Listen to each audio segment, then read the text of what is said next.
All right, guys, it is Monday, June 27th, 2022. So I'm getting ready to get my day started, and I hope it's a good one. Weather's nice and cool, got a little bit of a breeze, so probably won't get overheated too bad out here today. Plan of attack is get the engine out here, the engine hoist out here. I'm gonna get that mated to that. I gotta put the flex plate on and all that kind of stuff first, but I want to drop this in within the next couple of hours, the engine and trans into the truck. And then I can pretty much go like crazy trying to bolt stuff back on. I'm not going to be able to fire it up today, I don't think, because I still have to rebuild the throttle body. So that's going to be a little bit of a time-consuming process, but hopefully tomorrow I might be able to fire it off. I am going to wait on the air conditioning stuff to put it all on. I'm going to wait until all the bugs are worked out on everything and the engine's good to go and it seems like it's going to be okay. Then I'll go back and put the air conditioning parts on, because I don't want to charge the air and have everything working and then the stupid engine start knocking in a couple of days and have to pull it all back out and take a chance of, you know, losing my Freon or breaking a line or something like that. So this is just probably the best direction to go. So I do have new oil cooler transmission hose to put on this cooler. I removed the old ones yesterday and they are hard as a rock. So I'm going to be replacing those. Now this is always, I don't know how long this has been on the truck, but it's been hooked up going through the factory, you know, lines going into the radiator and also going through this. So it works together with both of them. And some people may not know that you can do that, but on the instructions on a lot of these coolers, it can be run either way. You can run it without or with. And to me, you've got a little added extra cooler in there. Why not use them both? So that's probably why the transmission's lasted as long as it has, because it had a cooler and using the factory cooler in the radiator.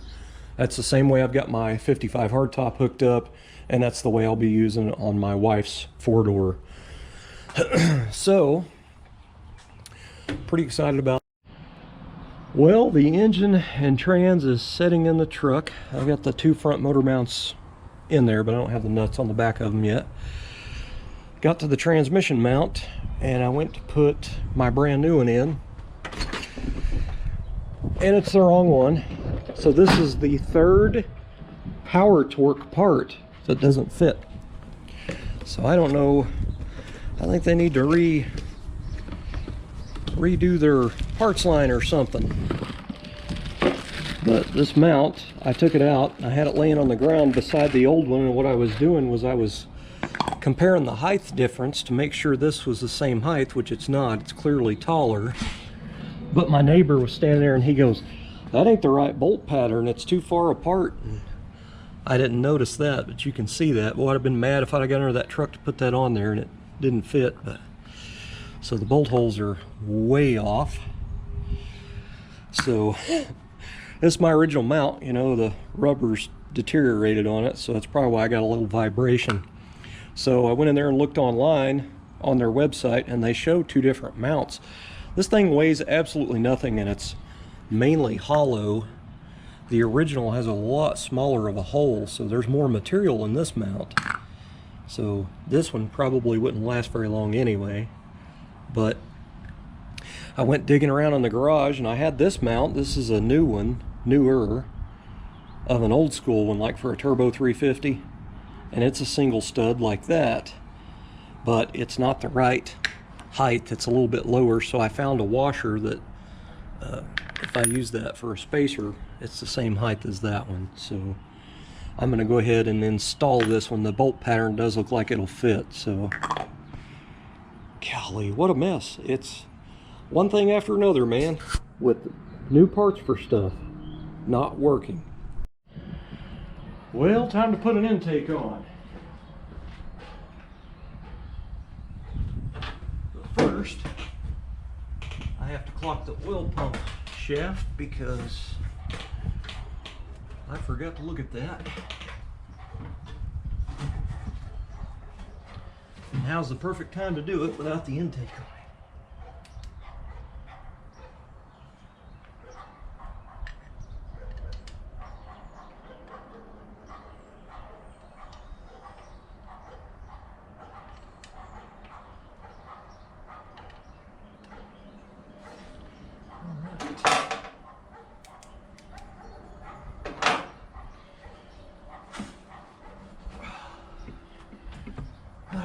got an engine in it. That's kind of nice. All right, I've already cleaned the surfaces on the block and the intake, so it's pretty much ready.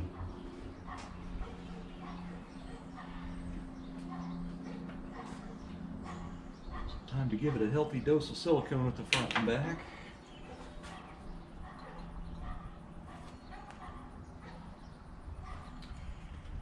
I'll put the silicone on first and then.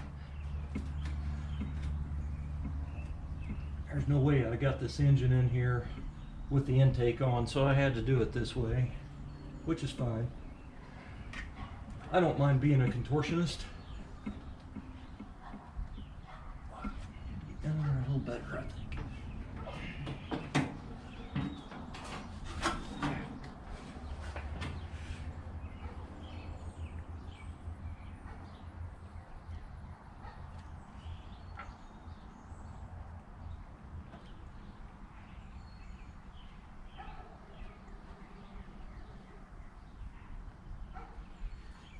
Well, that came out of an angle. Paper towel in here. What do you know it? Alright, let's climb out again.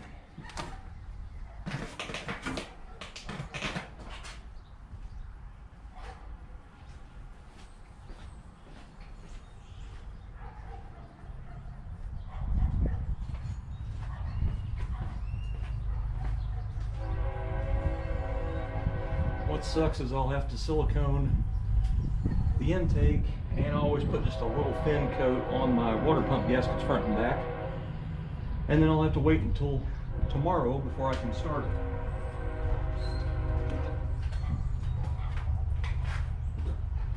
So that silicone will have to set up.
Always check your gaskets and make sure you got them right. Like it actually says rear right there, and this side up. I know most of you guys know that.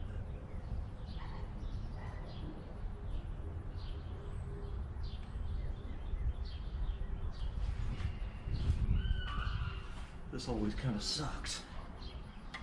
They always want to slide down further, so once you get the intake up there, you have to kind of finagle it with a screwdriver, which I better get ready.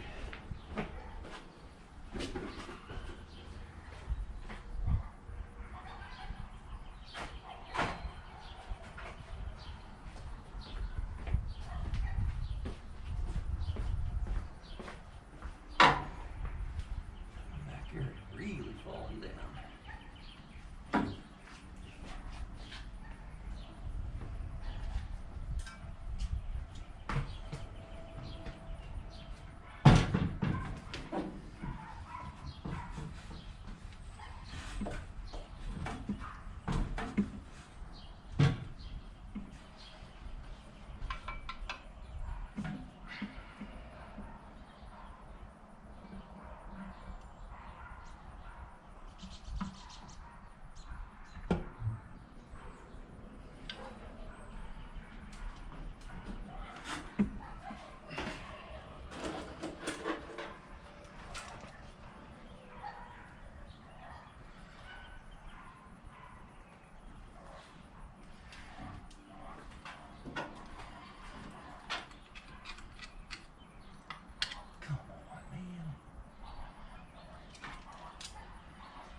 All right, so the very front two,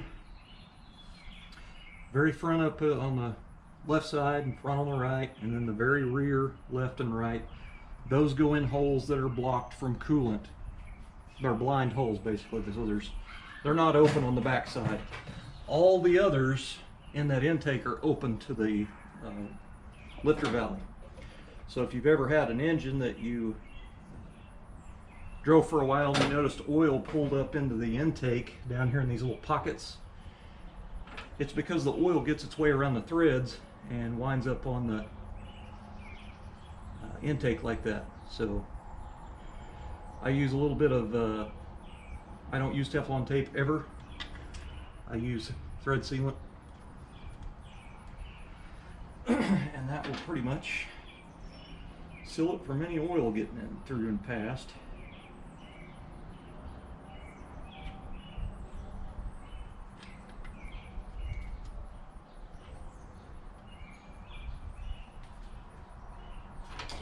I already cleaned these bolts on the wire wheel, and then I run a thread cleaner dye over them. It's not a full-blown dye, it's just a cleaner dye, so it's not aggressive.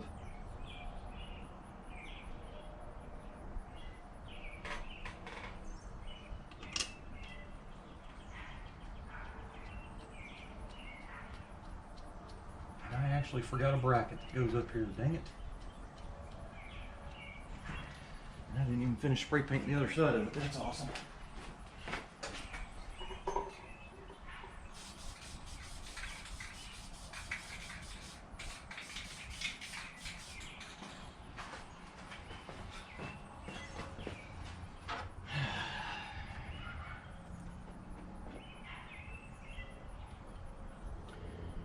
Getting ahead of myself here.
You know, for not painting everything down in there, all the brackets and frame rails and inner fenders and all that kind of stuff, it actually looks kind of nice in there, that engine. But the main reason it looks nice is because I've been seeing it for a few weeks without it in there, so.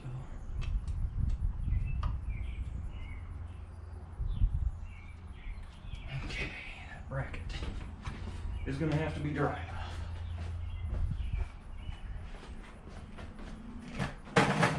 Not even leaving fingerprints on it. That's weird.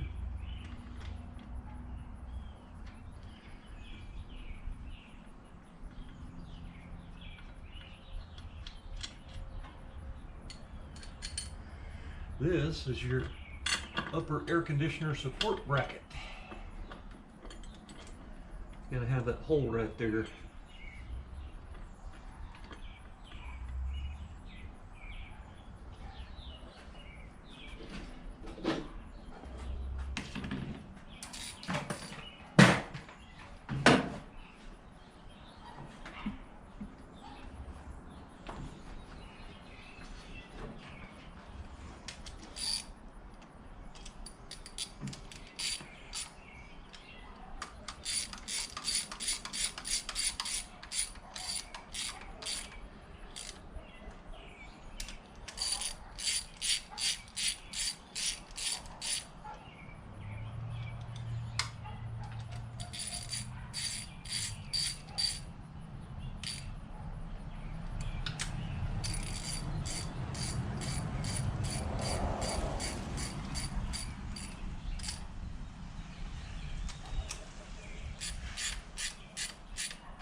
So when you do an intake, you do center out.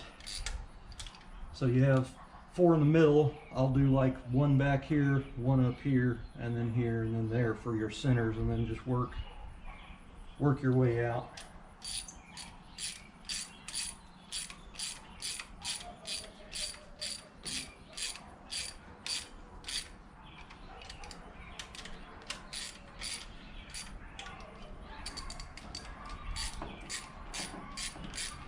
Right now I'm just in the process of trying to get it all pulled down even and not really snug, but get the slack out of the bolts anyway to where it's going to be seating.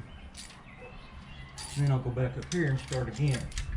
I don't torque these intakes, I just bolt them on. It's just me.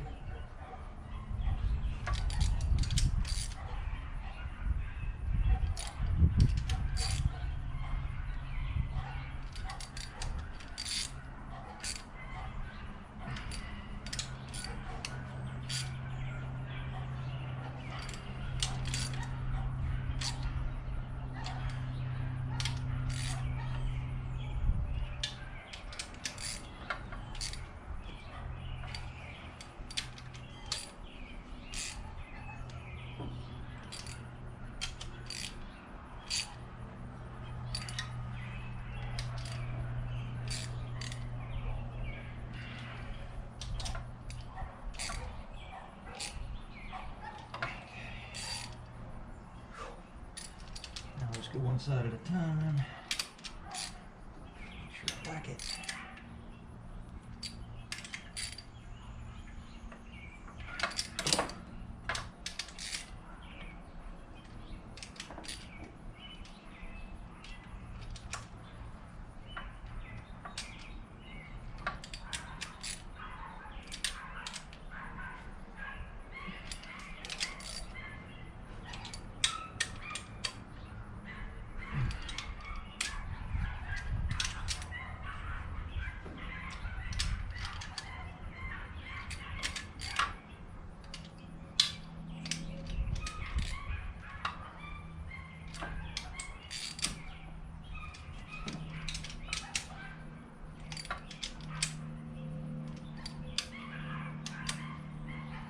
I'm not bearing down on this.